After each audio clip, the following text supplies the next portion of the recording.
Welcome back, family. This is Dane Diesel, and you are now tuned in to the Billionaire Belief Show. I got a nice show lined up for you today. I forgot to do something. I always like to set some vibes. Yeah. Alrighty then. So, welcome, Billionaire Belief Show. Today, we will be covering the question, what is your financial lifestyle? And it's going to be an interesting discussion. We'll get right to the point, but I'm looking forward to today's show. Definitely looking forward to it. So I'm hoping you're looking forward to it as well, as much as I am. And if you're hearing this at some point in the not so distant future, A, thank you. But B, like I said, just looking to provide you with just that insight, sharing ideas and resources that we can leverage to build our personal wealth up. So you have ideas, I have ideas, people we know have ideas, we have access to different resources, but the problem is, we're just not connected. We just don't know who we are. We just don't know where we're all located. So all in all, when we come back to it, when it's all said and done, obviously Billionaire Belief will be that platform for us to connect on, network on, and build with. So on that note, we'll go ahead and knock out a few housekeeping items and then hop into announcements. And from there, we'll go ahead and knock out today's show, today's main topic. All right, so let's make it do what it do. Obviously, get social with us.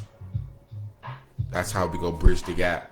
That's how we go make the connection. That's how we go be able to start networking. So like us, follow us, subscribe to us, all things Billionaire Belief, any social media platform, Twitter, Instagram, Facebook, and YouTube. Billionaire Belief, you'll find us. All right, and once you get connected, obviously, you feel me, we'll be able to build this network, build this platform of investors, entrepreneurs, business owners, and all our hustlers at the end of the day, with a common goal of obviously building their personal wealth up. Everybody obviously is going to have their own number. As the master investor, Ian Dunlap says, your freedom number, in a sense, like what's that big number? But at the end of the day, that energy, being synced, and in a sense tapped into that frequency, that wavelength mentally and whatnot. Like that's really what the Billionaire Belief is all about. So that's what we go build. That's what we go, that's what we go use. Like I said, to make these connections, to create these networks so that we can all, leverage each other's ideas and resources to build our personal wealth up. All right, so get connected, get social, let me know what to do. Last but not least, disclaimer, as always, this show is for informational, educational purposes only, so please follow up with your own financial advisor or investment advisor for your own unique needs, all right? Now, announcements.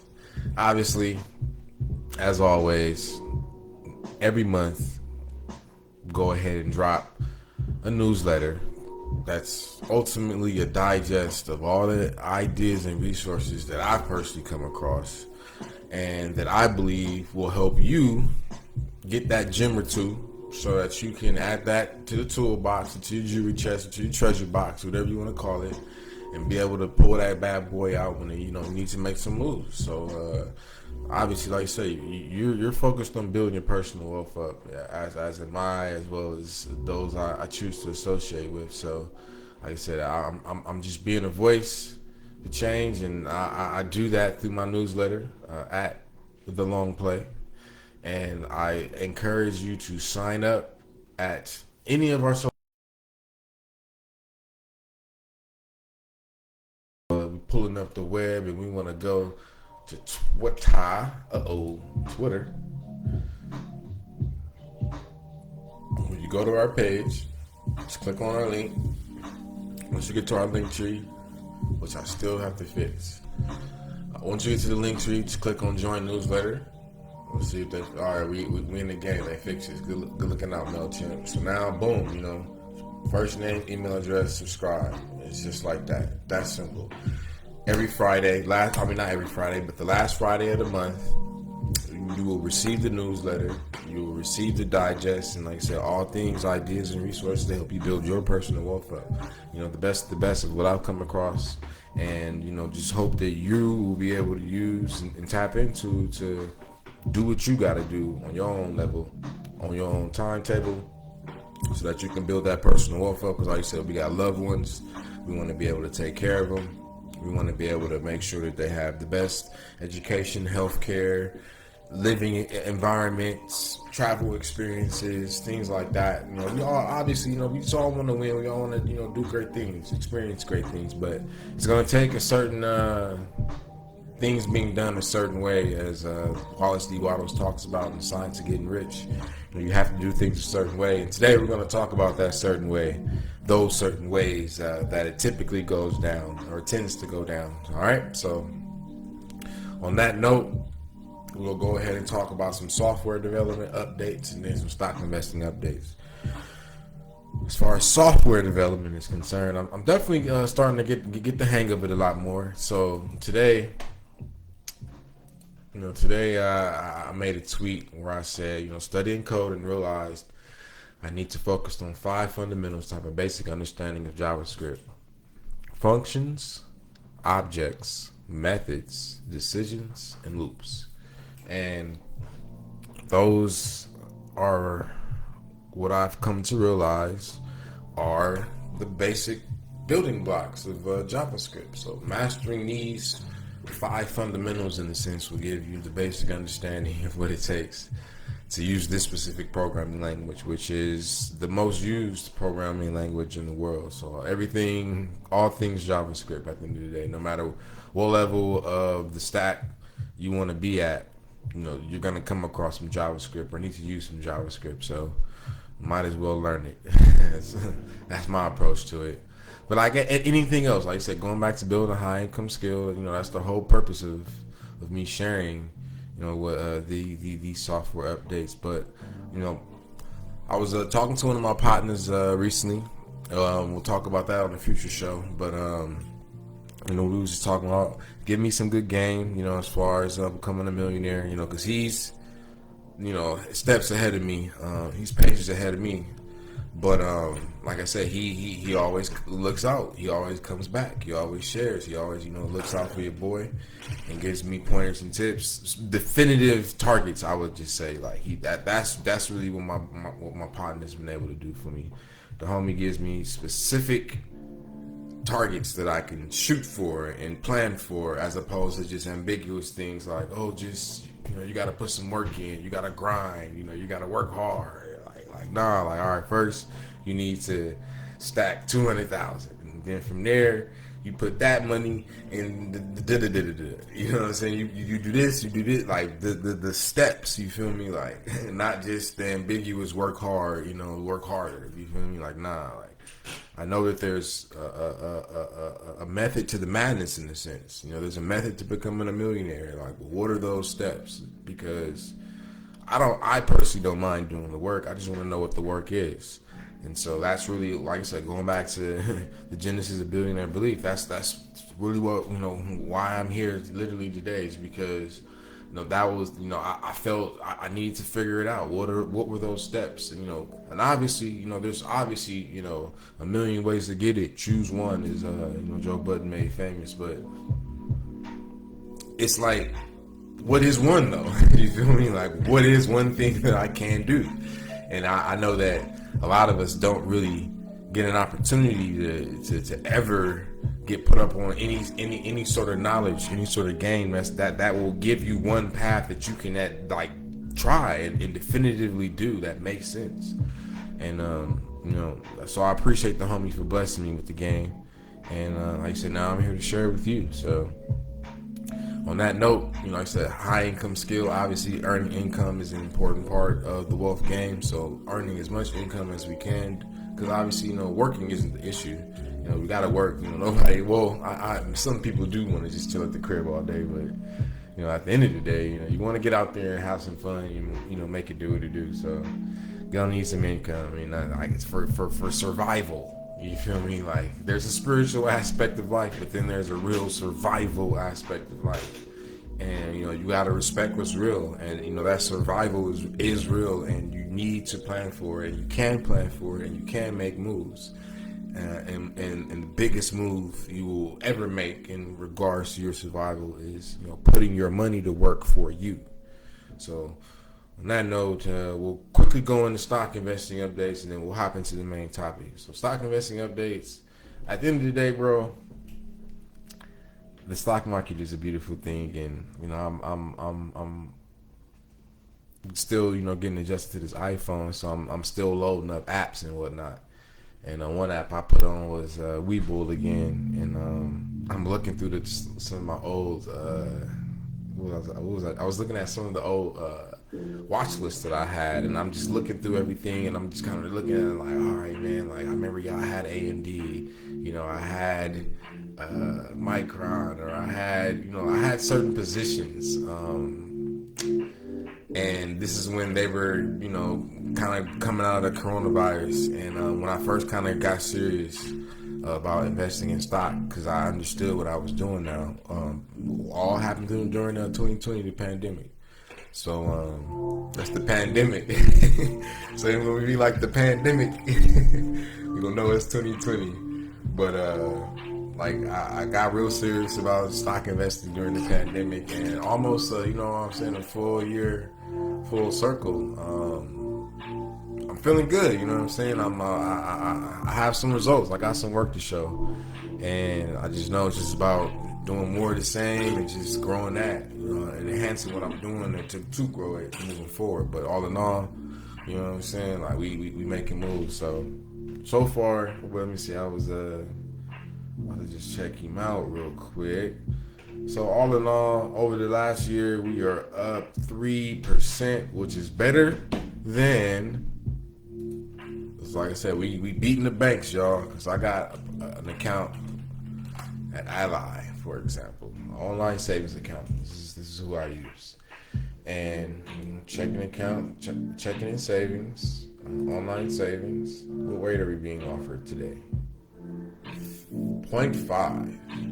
Wow. Annual percentage yield on all balance tiers. So the banks are offering us 0.5% over the year, for the most part, annual, for all money deposited. So they'll hold your money, and they'll give you 0.5% for you letting them hold your money. But then they go take your money, and they go get like 3%, 6%, 9%, 20%, 100%. You feel me? But they go get that from using your money that they're letting you, that you're letting them hold at 0.5%.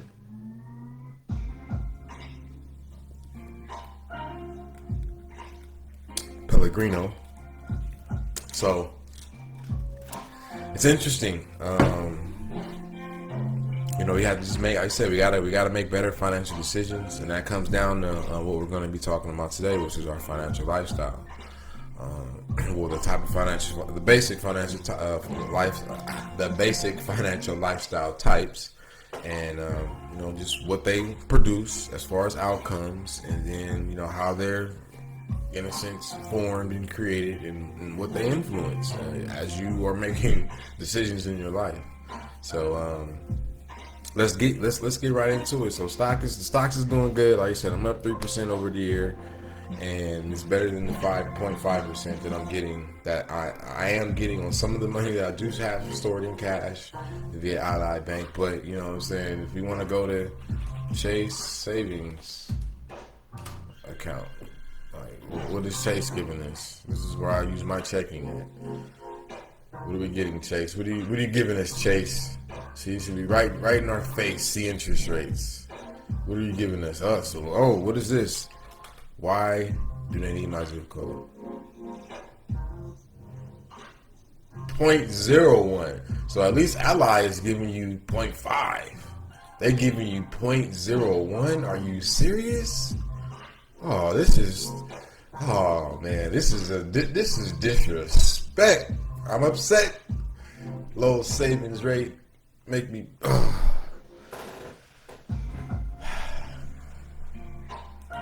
90210 Beverly Hills. What they getting? Same thing. All right. So whenever you want to just cross-reference some stuff, just put Beverly Hills 90210, world famous TV show, Aaron Spelling. But that's definitely Beverly Hills. So anytime you want to cross-reference something, just 90210. All right, so we good. We good. All right, Chase, you Gucci. But I'm pretty sure Bank of America, Wells Fargo, as well as other, other retail banks are offering the same situations as well as these online situations. So 3%, 3 stocks. So there it is right there. So main topic. What's your financial lifestyle? Obviously, like I said, like I've been saying, we'll do this. First, we'll just talk about the 3 basic financial lifestyles that we humans tend to identify with. And the thing is, obviously there are no absolutes, but there is a lane in a sense, 80-20, a Pareto's law in a sense, like 80% of our decisions will be influenced by 20% of our efforts, or vice versa. 80% of our efforts will come from 20% of the decisions that we make, something like that. But all in all, you know what I'm saying, like these decisions matter. So like I've been saying, there's basically three basic types of financial lifestyles, we can all live. So number 1, the borrowers. These people basically live on credit. So their basic outcome is that they want to produce on a monthly basis is, I just want to make sure I make my minimum payments, and as long as we can do that, as long as we make enough money to make our minimum payments, then we go live it up. You know what I'm saying? We go buy everything we want, some of the stuff we need, and we go enjoy ourselves, YOLO, and it's gonna be all on credit, and that's just how they live. That's the borrowers. So obviously, the borrowers aren't necessarily taking any consideration into what am I trying to say here? They're not taking any consideration as far as savings, as far as building assets, stacking an asset column. It's just all expenses and liabilities for them. Next, the spenders. The spenders are a little bit better. While their main objective isn't to make their monthly payments, because they use cash for the most part to take care of their lifestyle. So they make $5,000 a month, they spend $5,000 a month. They make $1,000 a month, they spend $1,000 a month. They make $500 a month, they spend $500 a month. They make $20,000 a month, they spend $20,000 a month. You know what I'm saying? And everything's pretty much good math. Obviously, they may or may not have some credit, but all in all, you know what I'm saying, they, for the most part, they spend what they make. They might put a little towards savings after they've bought the things that they want, some of the things that they need, and they might, have a little tucked away for retirement. But for the most part, they living on cash money. Cash is king to them. Last but not least, we got the keepers. Now the keepers, these individuals, they make the same 5,000, 500, 1,000, 10,000, 20,000, 2,500 that the borrowers and the spenders earn. But the first thing the keepers do is they, in a sense, pay themselves first. So they take a percentage. So let's just keep the math simple. If they earned $1,000, let's just say, they're a young man, a young lady, and they don't really have any responsibilities. Might still be living at home with mom or dad. but they're still a keeper. So they might just say, hey, I'm gonna tuck 30% of all of my earnings. So if they earn $1,000 off top, 300 is gonna be cut to the side, shot to a online savings account that's connected to their brokerage account, where they go then transfer the money from the savings account to the brokerage account. Then they go buy some ETFs or buy some stocks that they plan on holding for the long term. And that's the type of brokerage account. Could be something traditional, and or IRAs, Roth IRAs specifically. You feel me? So there's obviously different plays, but at the end of the day, the basic one, you just have a traditional brokerage account, and that would be the spenders. The keepers. That'd be a play for them, for example. And when they just getting started, you know what I'm saying? Like, that's what they will be doing, and they will be doing that over and over every time they get paid. They take that. They get $1,000. They take the 300. They put it to the side. Now they got $700 to live off of, or to cover their personal expenses. So they're more than likely doing the best that they can to live below their rate. They're doing the best that they can to live below their means, so that they can be able to obviously save, to invest, and obviously have capital to flip it, to take their small money and make it bigger, and then take the profits from flipping it, and then let's just say taking 50% of that and putting that back into stock investing, long-term plays, and then that's rinse and repeat, and that's just what you do over, and that's what the keeper is doing over and over and over and over and over again until they reach their number, their freedom number, or they find some independence number, and then from there, obviously now their assets are producing enough income on a monthly basis to cover their lifestyle, to where now they don't have to rely on their personal efforts to cover their living expenses, but they're still able to now have a consistent cash flow, consistent income source to take care of everything, and now they can go work on other projects that they have for themselves. Just hang out with family, travel, get the best food, shop at the best places, buy the toys they always wanted, you know what I'm saying? But obviously they make the sacrifice up front to be in the position for the rest of their life to live exactly how they want to live.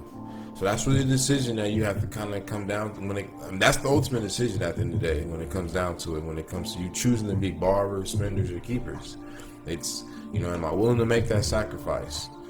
Borrowers and spenders tend not to be willing to make that sacrifice that the keepers are willing to make on the front end, because at the end of the day, you're gonna spend more time being an adult than you are a child, in a sense. So, we're told, get the most of your childhood.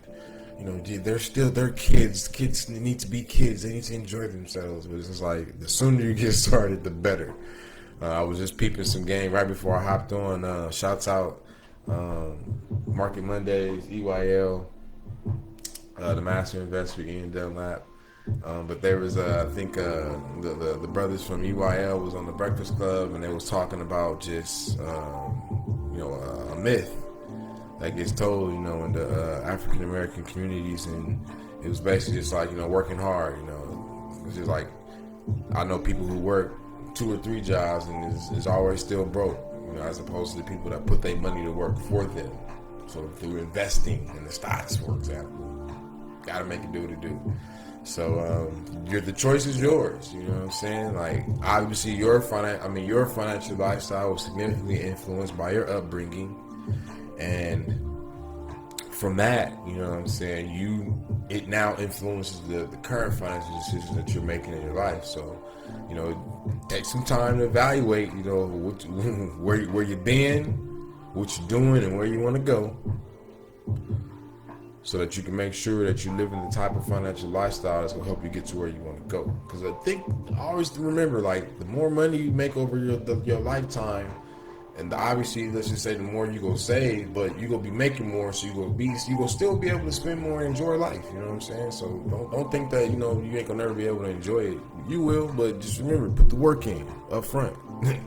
Don't be afraid to do it, all right? So now you know, are you a borrower, a spender, or a keeper when it comes to your financial lifestyle? If your goal is to be a millionaire, obviously you got to be a keeper. If your goal is just to, YOLO, live it up, spender or borrower. If you kind of want to be somewhat responsible, be a spender. All right? There it is. So that's it. That's today's show. I'm working on getting things a little bit more efficient. As always, make sure you sign up for the long play. Obviously, a digest is some of the best ideas and resources that I personally came across that I believe will help you build your personal wealth up. And like I said, make sure you get social, share, like, comment, subscribe, do it all. You know what I'm saying? Because like I said, it's going to take all of us to make any one of us successful. We got to spread the wealth. We got to get the information out there. We have the means to an ends now. We have the tools, we have the resources to make it happen. So at this point, it's just about putting the work in. So whether that's you starting your own podcast, your own show, writing your own book, whatever it is, do whatever you feel you got to do, or just sharing other people's information. Do whatever it is. Make sure you putting your work in. But do the sharing and or do the producing or the creation of the content as well. All right. So on that note, it's been a pleasure as always.